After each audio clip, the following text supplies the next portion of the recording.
Salut les patouilleurs, bienvenue dans cette nouvelle vidéo de peinture pendant laquelle je vais vous apprendre à peindre des dents façon alien. Le but du jeu aujourd'hui, c'est donc de vous montrer comment obtenir ce type de rendu sur les dents de vos bestioles. Alors là, évidemment, c'est pas un alien, mais c'est vrai que quand j'ai posté les photos de cet orque grimdark sur Facebook, j'ai tout de suite eu des retours me disant waouh, comment t'as fait ces dents, on dirait vraiment des dents d'alien. Alors mon objectif au début c'était pas du tout de faire ça, je voulais juste des dents un peu huileuses, un peu poisseuses, mais c'est vrai que quand on y regarde, ça ressemble franchement à des dents d'extraterrestres comme dans le film. Et j'avais pas forcément prévu de faire un tuto dessus, mais comme j'ai eu plein de demandes, allons-y, je pense que ça pourrait être utile à beaucoup de monde. Alors pour de l'orque, mais pour n'importe quel type de créature, ça conviendra vraiment parfaitement. Et vous allez le voir, c'est une recette qui est rapide et qui est assez facile. Que demande le peuple ? Voilà notre cobaye du jour, on repart sur un orque, parce que vous le savez, j'aime beaucoup les orques, et celui-ci avec sa grande bouche ouverte et ses jolies petites quenottes, fera un très très bon cobaye. Vous l'avez déjà vu cet orque pour le tuto fourrure, qui est une exclu Patreon, la bannière est passée sur le Facebook Mini-Socle. J'ai également déjà tourné le tuto peau, qui est peut-être déjà sur mon Facebook. Si c'est pas le cas, c'est que c'est encore une avant-première Patreon. Donc aujourd'hui les dents, on fera ensuite un petit tuto sur le jaune, sur le blanc, voilà, un orque qui va beaucoup servir. Donc un grand merci à Julien qui m'avait envoyé cette figurine qui ne lui servait pas. C'est vraiment cool, elle m'a beaucoup inspiré et elle aura beaucoup servi à la communauté. Merci beaucoup Julien. Si vous aussi vous avez des rabios ou des figurines qui vous servent pas, n'hésitez surtout pas à me contacter, soit via le blog Mini-Socle, colonne de droite, il y a un formulaire de contact, soit directement dans les commentaires de cette vidéo. Regardez la description de cette vidéo, il y a plein de façons de me filer un coup de main, des façons aussi de soutenir la chaîne, de me contacter. Vraiment, prenez le temps de lire la description de cette vidéo, il y a plein d'informations intéressantes. Et bien sûr, si vous aimez ma chaîne, si vous voulez soutenir ma chaîne, très facilement, il suffit de mettre un petit pouce vers le haut sur toutes les vidéos que vous aimez, surtout de partager, d'en parler aux copains, de vous abonner. L'abonnement c'est très important sur YouTube. Et un petit bisou, un poutou, un merci dans les commentaires, ça fait aussi très plaisir et c'est bon pour la motivation. Les dents ont été basées avec du grès cire. Alors basé c'est un bien grand mot, c'était la sous-couche. En fait la figurine a reçu une sous-couche de noir, puis un zénithal de grès cire, donc les dents étaient déjà en grès cire. J'ai simplement corrigé les petites boulettes que j'avais fait parce que j'avais débordé avec mon verre. Normalement, quand je fais pas de tuto, les dents, la langue, la bouche, je la peins avant la peau, parce que là je sais que je vais déborder sur mes lèvres et que je vais devoir retoucher le verre. Donc je vais essayer de faire gaffe, mais c'est important quand vous peignez une figurine, peignez d'abord ce qui va, ce qui est au fond. Vous voyez, si je peins mon jaune ici et que après je vais peindre mon cou, c'est sûr que je vais déborder, que je vais bousiller mon jaune. Là c'est la même chose, il vaut mieux peindre ça qui est déjà en profondeur et après on revient vers l'extérieur et on peint le visage. Bon, là c'est pour les besoins de la vidéo, j'ai fait autrement. Alors et la langue a reçu un tout petit glacis de Gulliman Flèche. Je veux pas qu'elle ressorte de trop, je voulais quand même qu'elle ait un petit côté rosé, mais pas trop. Donc là c'est où qu'il est, petit là, du Strong Tone de chez Army Painter, de la Grax Earthshade si vous avez chez Games. Je vais mettre une micro gouttelette de flotte pour avoir un peu plus de contrôle. Et on y va. Alors là, le gros intérêt de ça, c'est que ça va déjà me marronasser les dents. Et si on avait une sculpture qui n'était pas terrible, ça démarquerait aussi bien les dents. Là, la sculpture est vraiment jolie. Pour le coup, les dents sont bien démarquées. Pardon, j'étais loin. Donc ça n'a pas cet aspect ça n'a pas cet intérêt de lining, mais si vous avez des dents qui sont un peu moins bien sculptées que celle-ci, ça va vous faire un lining naturel entre les dents, très intéressant et très rapide surtout. Par contre, faites gaffe, ça a tendance à s'accumuler dans les creux, et si vous avez des dents qui sont fines, il faut pas trop en mettre, sinon vous allez les combler, vous allez combler les interstices interdents, et vous allez bousiller un peu la définition de votre mâchoire, c'est un peu dommage. Donc allez-y avec parcimonie, s'il y en a trop, vous déchargez votre pinceau et vous absorbez. Voilà, en tout cas moi pour un premier passage, là vous voyez j'en ai même mis sur la langounette. On est pas mal du tout, je vais en virer un tout petit peu ici, là j'ai déchargé mon pinceau. Et là on attend que ça sèche ou on sort son petit sèche-cheveux. On a tout de suite un effet marronasse des familles bien sympathique qu'on va accentuer en passant maintenant un petit peu de dark tone ou du null oil. Si vous avez ni l'un ni l'autre, un petit lavis de noir bien dilué fera le job. Vous voyez à peu près la couleur, la consistance qu'il faut avoir. Il faut que ce soit bien transparent, bien liquide. Là je suis allé chercher un petit peu d'eau sur la gauche. Et je vais faire la même chose en poussant un peu plus cette fois dans les ombres. Tout à l'heure, vous avez vu, j'ai badigeonné sans trop réfléchir. Là, je vais quand même pousser, tirer vers la base des dents. Décidément, il ne veut pas rester à l'écran. Il a honte. C'est sûr que quand on a une dentition pareille,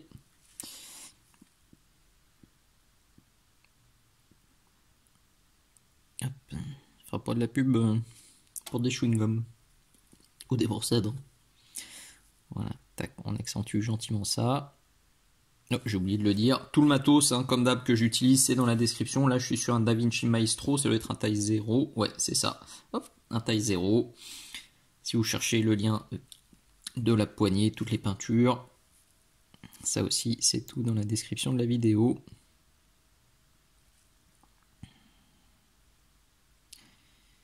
Hop. D'ailleurs, si vous faites du tri dans vos tiroirs et que vous retrouvez des figurines Dust ou AT43 ou des décors Dead Zone, ça m'intéresse fortement pour des projets perso et pour des futurs tutos sur la chaîne. Voilà, je remets gentiment un deuxième passage et ça commence à vraiment bien démarquer les dents et leur donner une teinte comme on aime bien. Voilà, je pense que là je vais laisser sécher, ça devrait suffire. On pourrait s'arrêter là au niveau des ombrages, mais vous l'avez compris, je cherche quand même à avoir un rendu vraiment travaillé. On est sur de la dent de compète, donc je vais bosser encore avec ça, du AK Chocolate de chez AK, comme son nom l'indique. Il est là sur ma palette. Si vous n'avez pas ça, chopez de l'ombre brûlée du Burnt Umber de chez Valero. Ça fera le job. Et là, ça va être le moment, le cauchemar des dentistes, le tartre. Donc là, je vais vraiment venir m'accumuler ça, vous le voyez, sur le bas. Façon tartre dégueu.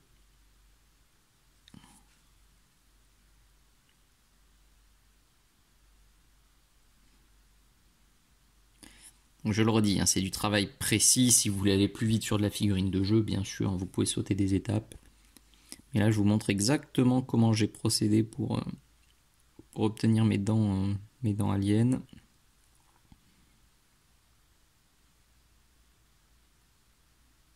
Voilà, donc j'ai fait ça gentiment en bas. Je le fais sur le haut et on est bon. Pour les ombres, pour les caries, pour le tartre, on est bien. Par contre, forcément, ça a bien tarté les lumières. Donc, je vais reprendre mon graissir et reprendre les pointes de mes quenottes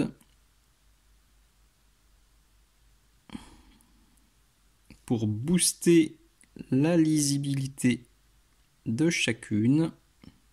Alors, cherchez pas à faire un dégradé super propre. C'est pas indispensable. Il reste une étape importante après. Et puis voilà, je pense que depuis le début on l'a bien vu, il se brosse pas les dents. Donc des dents un peu texturées, ça fera le job aussi.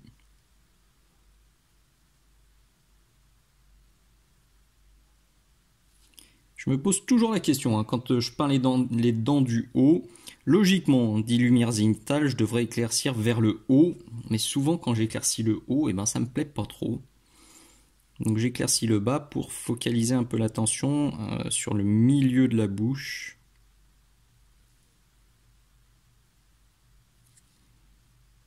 Même si c'est moins réaliste du point de vue de l'orientation de la lumière, on va dire.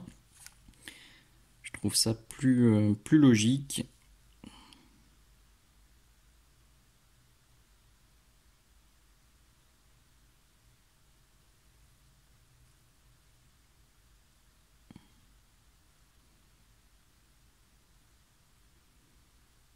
Voilà.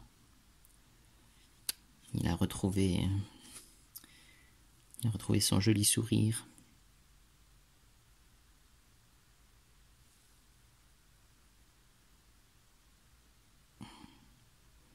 C'est important là à cette étape de bien les marquer. Parce que derrière, vous allez le voir, on utilise un produit qui va flinguer encore les éclaircissements. Mais c'est pour notre bien. Donc là, vraiment, je marque de manière très franche, même si c'est pas très joli. Parce que je sais que derrière,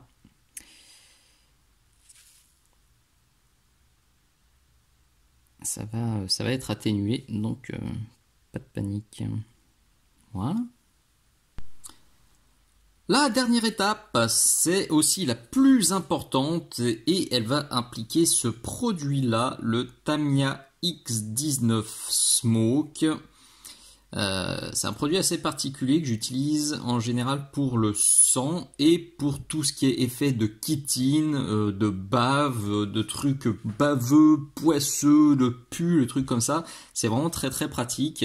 Ça a une consistance particulière, une odeur particulière aussi. Faut surtout pas le mettre en bouche, faut aussi surtout pas utiliser de jolis pinceaux avec parce que ça le flingue. Je vais essayer de vous montrer ça. Hop. Vous voyez, ça fait une espèce d'huile, c'est assez épais en fait. C'est transparent tout en ayant beaucoup d'opacité quand on le tire comme il faut et c'est exactement ce qu'on va essayer de faire sur nos dents. Alors pour le coup, si vous n'avez pas ça, j'ai malheureusement pas de solution 2 à vous proposer.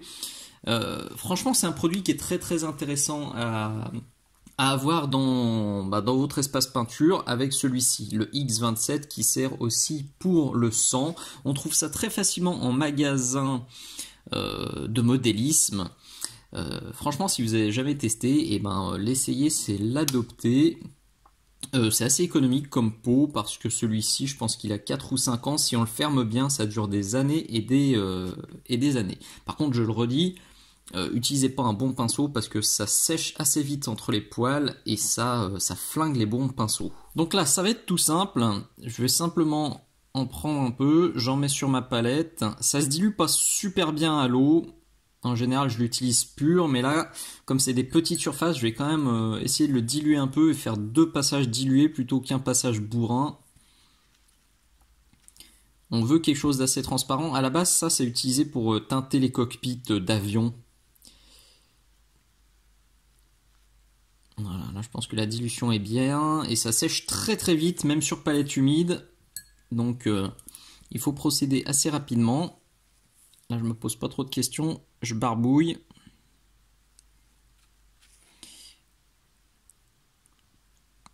C'est ce qui va donner la profondeur aux dents. C'est ce qui va donner le côté brillant aussi, parce que c'est brillant.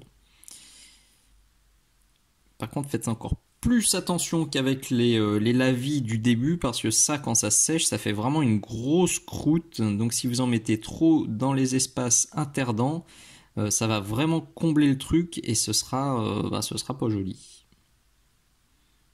Ça sèche aussi très vite sur la figurine, donc là,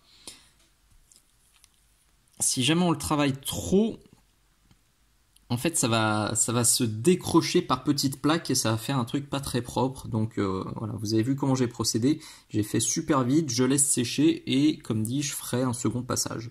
C'est encore un poil timide, donc là pour le deuxième passage j'y vais pur. Je mets simplement le pot hors écran parce que j'ai peur de le faire tomber. Donc là, je viens d'imbiber mon pinceau. Juste, je le décharge un peu sur ma palette. Et voilà, deuxième passage pur. Bien tirer la poussée dans les ombres. Et voilà, là, on a immédiatement une teinte qui est beaucoup plus convaincante pour ce qu'on voulait. Désolé, j'étais flou, mais vous m'avez vu faire. Et là, pour le coup, on voit bien la différence entre le haut et le bas. Donc, j'ai juste à faire le bas de la même façon. Et on verra si ça convient ou s'il faut retoucher un petit peu. Non, j'ai pas changé de tuto, c'est pas une erreur. J'ai juste été vachement trop généreux avec le sang. Avec celui-ci que je vous ai montré tout à l'heure, je me suis dit, oh tiens, si j'en rajoutais un peu. J'ai tamponné une fois avec ma mousse de blister, avec ma petite pince. 2 fois, c'était joli, et 3 fois, ça fait sprutch, et c'était too much. C'est un peu le problème avec le sang. Alors c'est too much, parce que du coup on a perdu l'effet bien gris qu'on avait sur celle-ci, mais c'est pas moche, donc c'est pour ça que j'ai pas retouché, et surtout je prévoyais de mettre pas mal de sang sur la hache. Il y en a aussi dans les balafres, donc ça collait avec le personnage. C'est juste que voilà, si vous vouliez avoir un résultat bien gris comme ça, surtout mettez pas trop de sang, et chargez peut-être un petit peu moins que moi avec le chocolate ou l'ombre brûlée, quitte à ombrer avec un gris, mais c'est pas grave. Vous voyez, si là je voulais rattraper, il suffirait de reprendre le grey cire, de le remettre sur à peu près la moitié de la dent, et de repasser derrière mon Tamiya Smoke, et ça ferait parfaitement le job. Mais franchement là, lui ça lui va bien. Il aura du sang un petit peu sur les mains, sur l'épaulettes, donc moi ça me convient bien, et dans tous les cas vous avez eu le cheminement pour obtenir quelque chose aussi de plus gris si vous le souhaitez. Nous voilà donc au bout de ce nouveau tuto, j'espère que ça vous plaira, j'espère que ça vous sera utile. Si c'est le cas, pensez simplement à vous abonner, à liker, à commenter, à faire un petit tour dans la description si vous voulez me filer un coup de main. Bien sûr, cette vidéo c'était une avant-première Patreon, donc tous mes abonnés ont pu la voir il y a 3 ou 4 mois. Là aussi, tout est noté dans la description de la vidéo si vous voulez jeter un œil à ma page, aux vidéos en avant-première et à la grosse trentaine maintenant de vidéos exclusives. Merci d'être allé jusqu'au bout. Je vous dis à très bientôt. Ciao, ciao.